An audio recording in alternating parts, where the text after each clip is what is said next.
முனீஸ்வரர் வழிபாடு என்பது காலங்காலமாக கிராம மக்கள் மட்டுமல்லாமல் நகரத்து மக்களும் பயபக்தியோடு வணங்கக்கூடிய தெய்வ வழிபாடு. சுமாரா 300 ஆண்டுக்கு முன்பிருந்தே நாம் முனீஸ்வரனை வழிபட்டு வருகிறோம். வீரமும் ஆவேசமும் நிறைந்த ஆண் தெய்வமாக முனீஸ்வரர் கருதப்படுகிறார். முற்காலத்தில் ஒரு கிராமத்தையே இரவில் கொள்ளையர்களிடமிருந்து காப்பவராக முனீஸ்வரன் இருந்துள்ளார். ஜடாமுனி என்பது ஒரு அடையாள பெயர். இது போன்ற பெயர்கள் முனீஸ்வரனுக்கு நிறைய உள்ளது.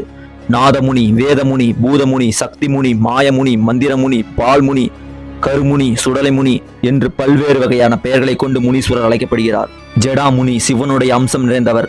அதாவது சுடுகாட்டு சாம்பலை உடம்பெல்லாம் பூசிக்கொண்டு பாம்பை கழுத்தில் ஆபரணமாக அணிந்து கையில் பலவிதமான ஆயுதங்களை கொண்டு அகோர ரூபத்தில் காட்சி தந்து பக்தர்களுக்கு அருள்பாலிப்பவர். இந்த ஜடாமுனி சிவபெருமானின் முழு அம்சம் பொருந்திய ஜடாமுனி. தன் காலினால் யமனின் உயிரையே வீழ்த்தும் அளவுக்கு அற்புத சக்திகள் நிறைந்தவர். எல்லா தெய்வங்களையும் ஜடாமுனி கட்டுப்படுத்த முடியும். சடையுடன் கூடிய, அதாவது தலைவிரி கோலமாக இருக்கும் ஜடாமுனியை வணங்குவதால் நம்முடைய எல்லா விதமான எதிரிகளும் ஒளிந்து விடுவர். தீமைகள் விலகும், வறுமை நீங்கும், பில்லி ஏவல் சூனியம் விலகும், எதிரிகள் செய்யும் கெடுதல் விலகும், அனைத்து நன்மைகளையும் ஏற்படுத்தும் சக்தி படைத்தவர் இந்த ஜடாமுனி. ஜடாமுனியின் முக்கிய அம்சமாக கருதப்படுவது தண்ணீரில் தவம் இருக்கக்கூடிய சக்தி படைத்தவர்.